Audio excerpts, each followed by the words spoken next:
Let's start with a round of self-introduction, beginning with Evgeny. Yeah. We have one mic. Hello, everyone. I'm Evgeny, co-founder of Fluence, and we're building a decentralized compute network, or we call it cloudless, which is very funny as against like the thing that sort of opposes the cloud. And I found it amusing that we are sitting in Google Office, which one of the big businesses is the cloud. So yeah, we are building the Web3 alternative, or the next generation of the cloud networks. So basically replacing Google Cloud.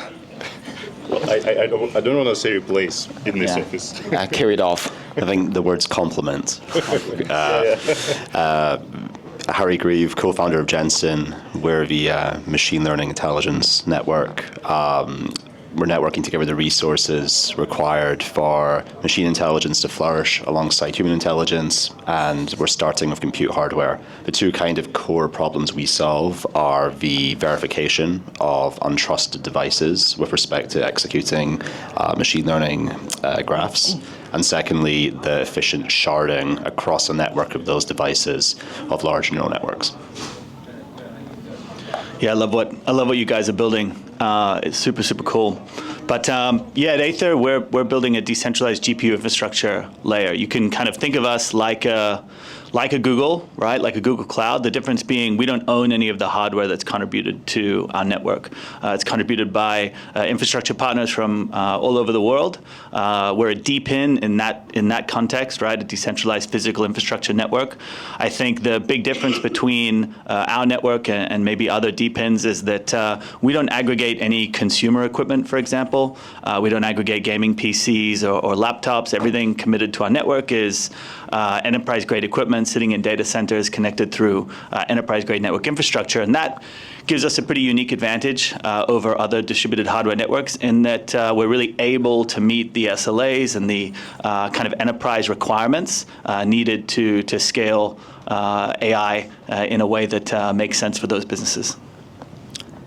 Actually, Open is going to release a new product tomorrow, which will be utilizing compute power from Aethir, and hopefully in the future from Gensyn. My understanding is you guys will be releasing a private beta in Q1 next year. That's what I was told. You heard correctly. We're releasing something in Q1. Yeah, we're looking forward to that. Yeah. And so DePIN has been a really popular topic like for the past several quarters. Can you guys tell us why is DePIN so interesting and what we can do with a decentralized compute, I can give two ideas to start. So the first is if you believe in neuroscaling laws around machine learning and you think that models are going to, at least for the next decade, continue to increase in capabilities as a function of their parameter density, then it follows that you want there to be more hardware kind of folded into the training runs. To do that, you have to go at the very least kind of inter-data center. So, even if you had centralized data centers, like would be the case with, Aethir, where you're connecting up data center hardware, you have to go between them, and there's been work there from projects at Google DeepMind, like the Loco and the Paco, to try and network together these data centers. But if you want to go beyond that, you have to fold in all the hardware, including the consumer hardware. And to solve that problem, you need to solve the trust problem of how do you trust the hardware. So that's the first reason it's interesting. I think the second reason is the kind of token economic approach, the kind of protocol economic approach. It avoids the gross margins, which are typically charged by the large cloud hyperscalers, which can be up to 70%. I think Google's or GCP's is around kind of 65% for cloud compute. So you get more supply and it's cheaper. Well, generally on DePIN, I think that DePIN overall is sort of the new generation of sharing economy, or like Uber for X type of projects. Because like we had the first wave like 10 years ago in Web 2. Then now with blockchains that progressed enough to enable products that would be that you can actually use if they have blockchain somewhere under the hood. And I think some new markets being disrupted right now by DePIN that were not disrupted by sharing economy in the previous cycle, because probably that's usually about the economics, how you basically can your protocol platform network application can earn a little more than it spends on user acquisition, right? And then because in crypto we have this narrative of protocols or foundations that do not take any margins or take very low fees, that basically makes the economics much more sustainable for more markets. And so I think this, basically there's this technology switch to using blockchain under the hood versus centralized company and backends enables some new markets and new, makes it, useful products, enables useful products at more markets. And I think that's why, in terms of the cloud and GPU market, for GPU compute, for CPU compute, this time is blockchains. It makes more sense because we can actually reduce the margins to very low numbers compared to clouds. And this way we can, sustain these new networks and enable their growth. Yeah, I'll maybe take a maybe slightly more meta approach. I think that one of the reasons that DePIN has been popular this cycle is because of the participatory element, right? I think for the majority of this cycle, I think what retail consumers or retail buyers in the crypto space have felt, right, is that more and more of these opportunities that they may have had to invest in previous cycles are being locked behind bigger and bigger VC rounds, right? We're seeing much larger investments from crypto VCs into private rounds than we've kind of ever seen in any cycle before. And that means that a lot of these opportunities that these retail investors had to access kind of 10, 100x opportunities in high quality projects are just not as available. I think that's driving much more interest into memes, right? Where they feel that the VC cycle is kind of less present, but it's also driving interest in DePIN, right? The core of crypto is very DePIN focused, right? Bitcoin is arguably a DePIN, right? You used to be able to just contribute your computer and mine a coin. And I think that the idea of being able to, buy a piece of hardware, whether it's kind of something off the shelf or something that the protocol is providing, and then get in on the same rules as kind of everyone else, is something that's really attractive this cycle. Yeah. So I had a lot of interesting conversations with Ben from Gensyn, another co-founder from Gensyn, about the uptime availability and latency.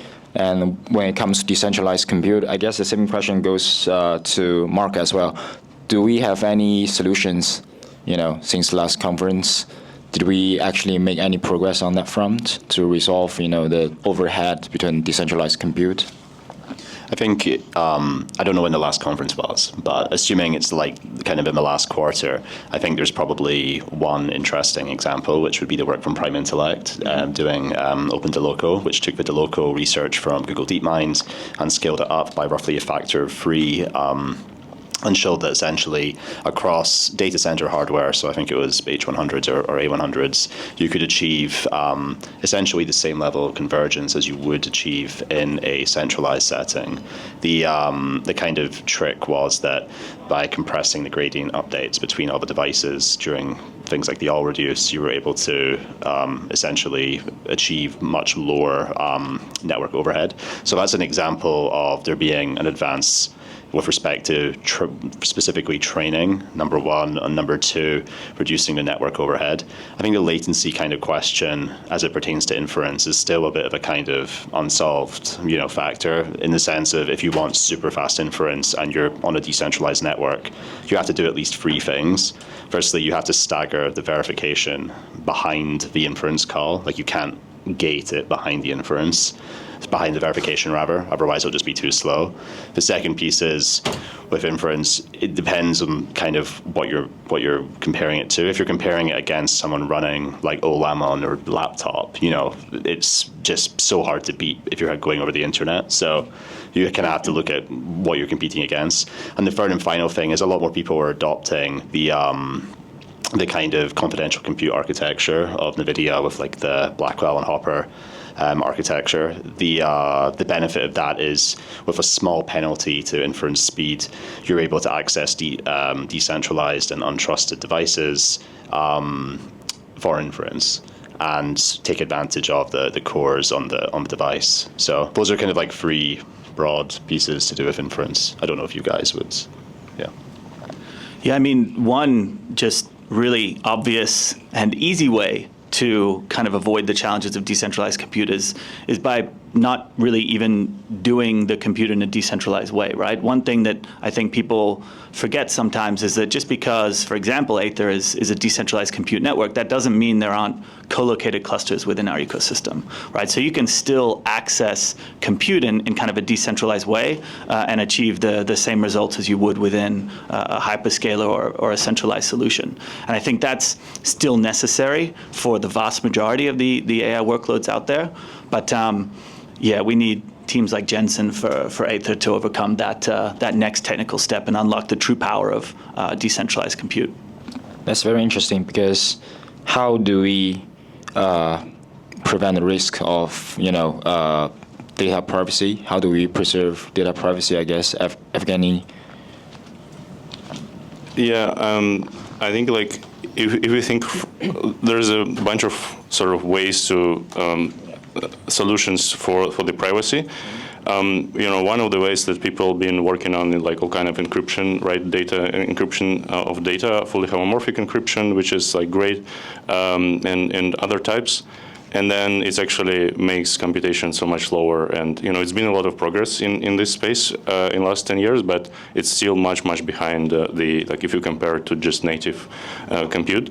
So the other way people take is basically the TE has the progress, like trusted execution environments, yeah. And now you can have the whole VMs that basically run computations. Like if you run computation within it, then it's sort of like unavailable for machine owner and inaccessible for machine owner. And right now they actually, I don't remember like benchmarks, but I think it's in general good enough for some average computations already. But obviously, like, if it's slower than, like, let's say 30% or 50% slower than native compute, it means your price is twice higher, right? So that you have to pay for such privacy. But that is actually really promising direction. And then there is basically approach to compute on device, like when this is what right now Web2 companies do, right? That care about privacy, like Apple. They send model to your device, and then they basically it's sort of pre-trained model on your device. Then they run inference on it locally without kind of sending your data to their servers. But we don't know. Probably they actually send something, and even if they keep it encrypted in their cloud, that's still questionable. Anyway, so this is kind of gives some sort of privacy if you execute on device, but again, you cannot send any model on device. There's a problem of updating this model to all the users and all kind of stuff. So I think in general, like privacy is a big topic, and it's like there are different approaches, and they all in progress. So there is no great solution for now. So when it comes to, do you have anything to add, Harry? I just say, yeah, but it's 10% slower for inference. Oh, for now, yeah, it's 10%. It's like 40%-ish for training because of the read-write operations you have to do. Yeah, of course. But 10% for inference is pretty good. Yeah, we're slowly getting there. So when it comes to deploying a decentralized AI model, what's the challenge you guys have encountered so far? I can kick it off by saying provable data storage. So for us, one of the core issues is if we want to have verification, we need proofs of verification. The proofs can be quite large because they basically upscale, not kind of linearly, but they do scale with the size of the model and also how sharded the model is. So if you're doing highly sharded tasks for large models, the proofs get larger. You want those proofs to be available for the kind of verification system you're using. But so you don't want them available forever, but you don't want them kind of ephemeral and disappearing on you.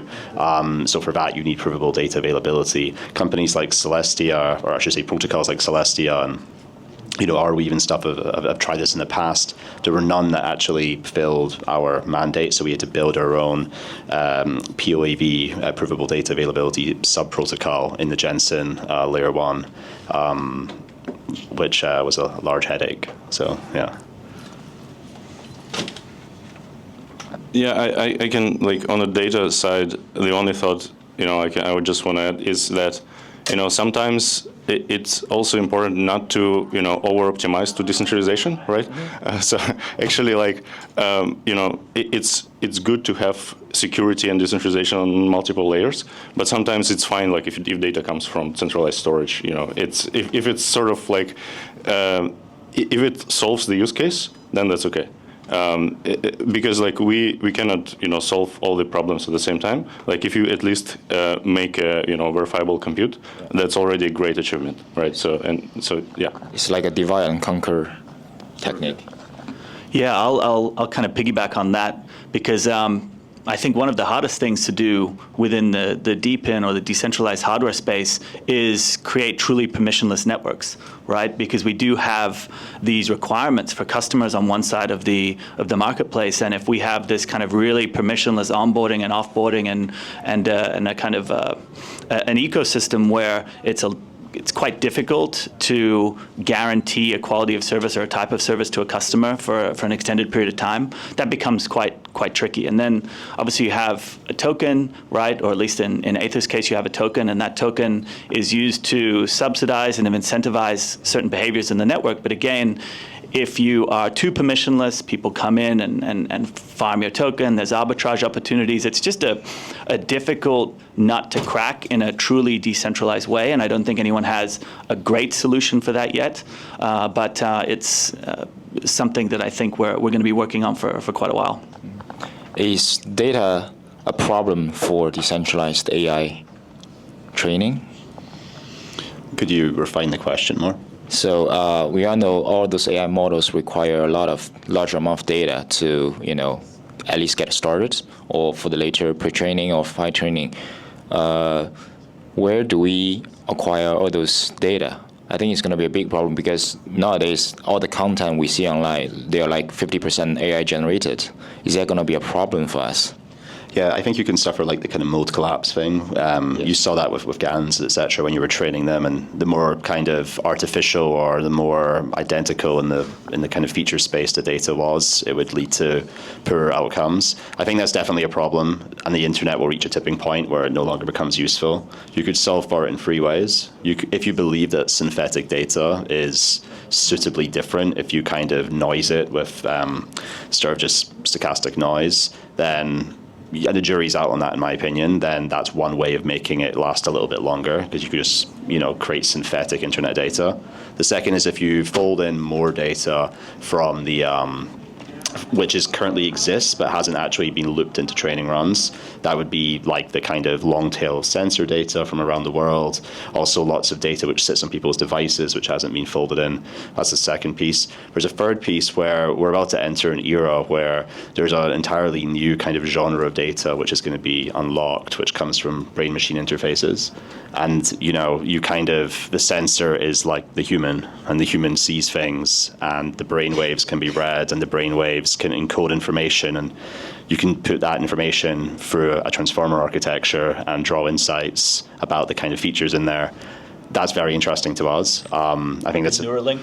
Yes, yeah. So like Neuralink, but then the information in Neuralink, basically you are like a sensor. You're seeing everything. It's all getting kind of put in here. If you can get that into a model, you've got your next kind of internet of data, and it's just everyone in the world's sort of brainwaves.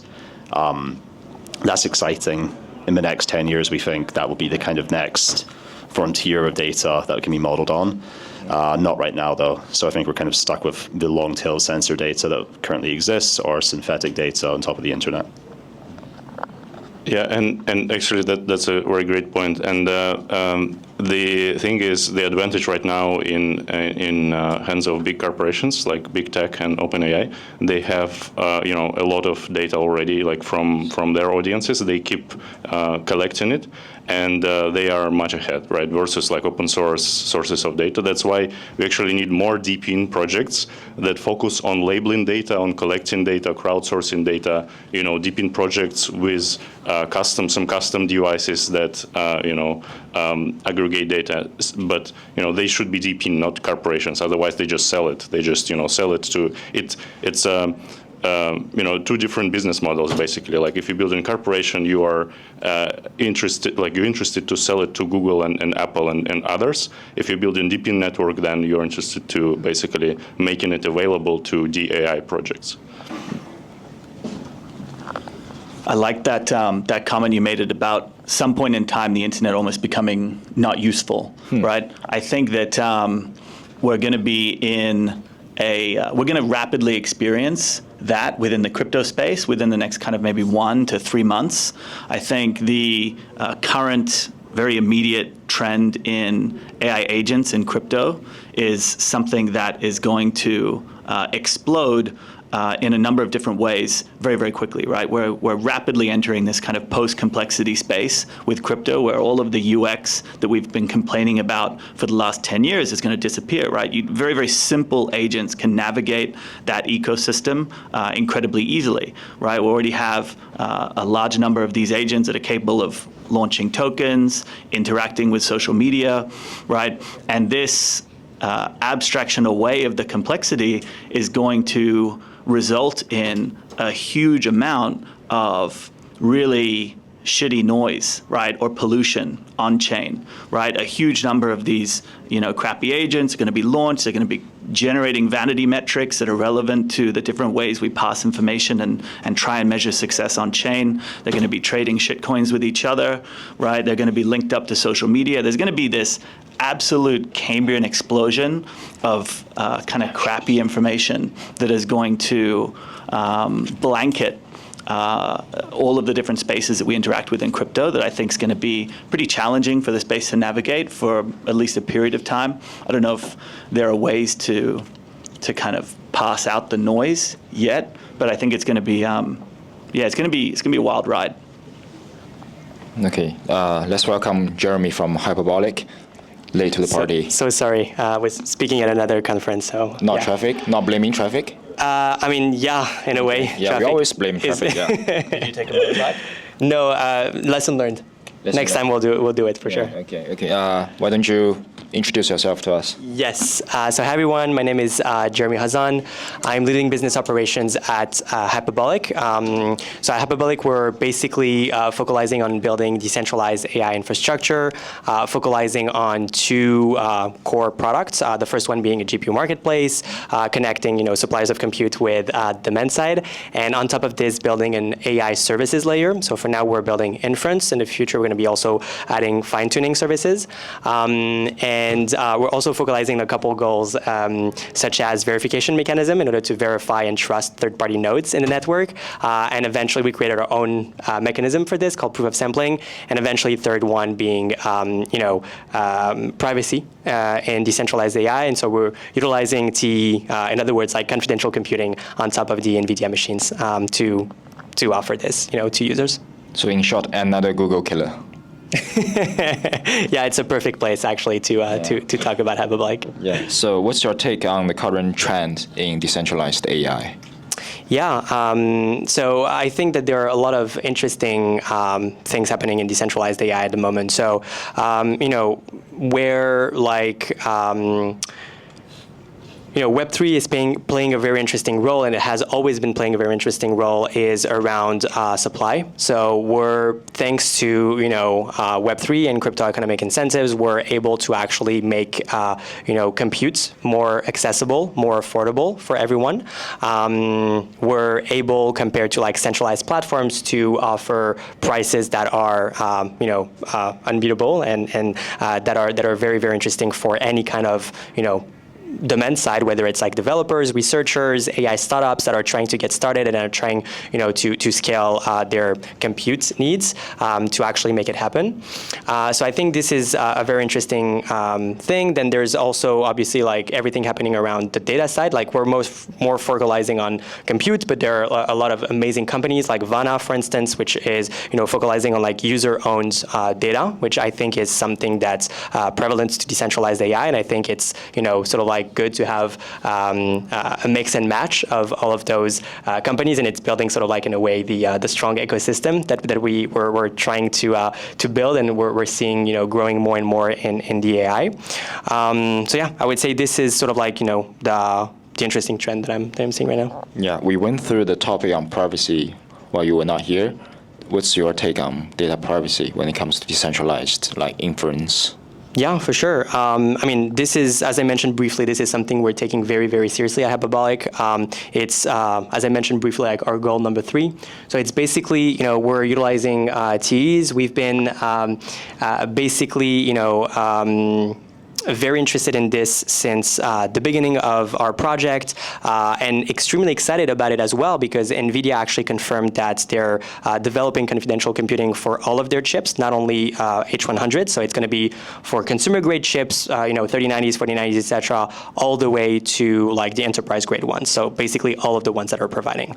So this is actually really, really interesting because for the first time we'll be able to make sure that we can allow any user who is providing sensitive data to actually, have the data encrypted and basically not being shared to a third-party node. So in other words, what we're doing with Hyperbolic, for instance, and many other companies like Aethir, et cetera, like providing compute at a very affordable cost and at the same time preserving privacy for the users.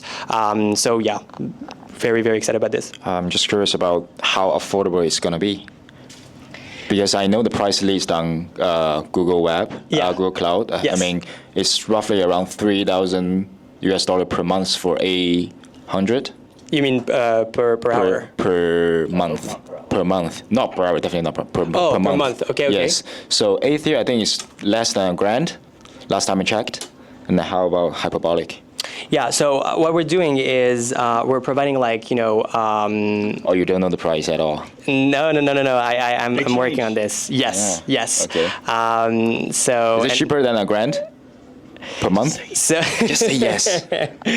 Yes, it is, and basically the more we're evolving, the more it's going to be cheaper. Like the advantage is like subsidizing cheaper, from tokens. So yeah. Yeah, and Mark, are you going to, lower the price? It's a race to the bottom. Yeah, race to the bottom. Eventually, it's going to be free for everyone, right? Yeah, that's the goal. Okay, so coming back to our event title, Open House AI. So what does open space AI mean to you guys?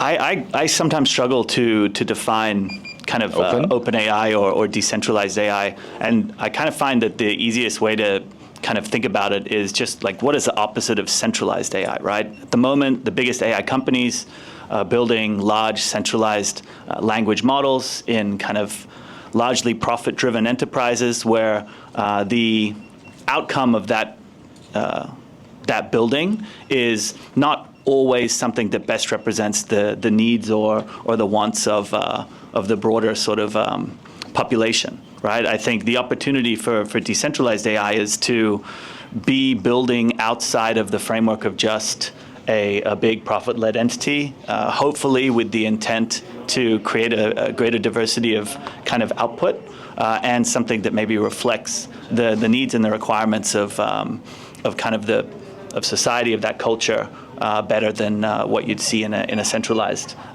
with centralized outcomes.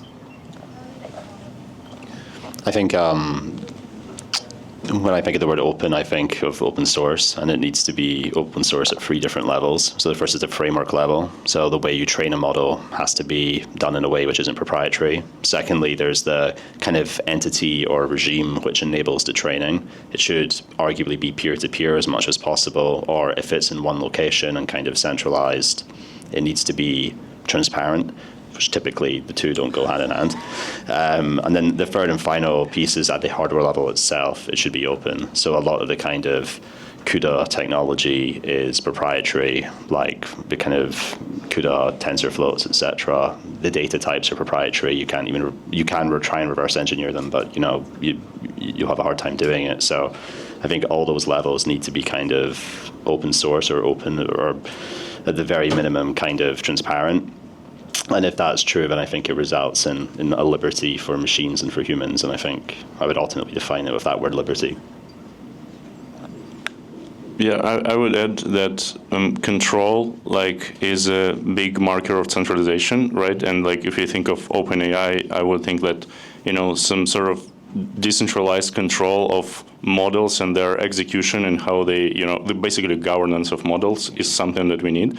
Otherwise, the influence of AI to our future and our lives is like dramatically increasing. And if control is maintained by again, small set of corporations where decisions are made by really few people, that's very dangerous. That's exactly like the world which, we don't want to live in. And this was in 1984 movie and all this sort of anti-utopias. So I think the openness of AI in a governance of how the whole ecosystem evolves and works and how models are created, trained, and distributed. But that's a lot of research still needs to be done on this. I've got a question for you, Harry. What's your take on the fragility of the open source space for AI, considering you've got kind of the llama models being produced by Meta, and they seem to be if they dipped out of the race, how far behind would the open source community kind of immediately drop? You mean drop as in how much? Comparison to what's happening with the other frontier models. I think it depends on. So firstly, I think it wouldn't be as bad. I think it would create actually a huge opportunity for people to use protocols like ours to basically bootstrap that next frontier model. I think Llama and Meta are kind of running a crowding out strategy to some extent. For the centralized frontier model kind of shops like Mistral or some of the other ones like H Company, etc., the existence of Meta in the space is existential because you're basically playing against an elephant, and they have unlimited funds, they have their own cluster, they have a legion of machine learning engineers, they can completely beat them on compensation, etc. It's a very tough space to play in. Also, every single kind of fine-tuning run done on any kind of Llama model just gets sucked up into the next Llama model as well. So the whole community kind of cynically that, exists around this open source kind of fine-tuning is basically just helping Meta, bootstrap their next model. I think it would be possible. I think it would require us to basically architect new ways to train models. And I think that a lot of the kind of thinking right now was pinned to this sort of centralized training because the biggest model in the space is being trained on a huge centralized cluster that one person owns. The removal of Llama, I actually think would be, or Meta would be a good thing from the space. It would require us to build new ways to train models. And also the open source initiative, they actually released the definition for open source AI just a week ago.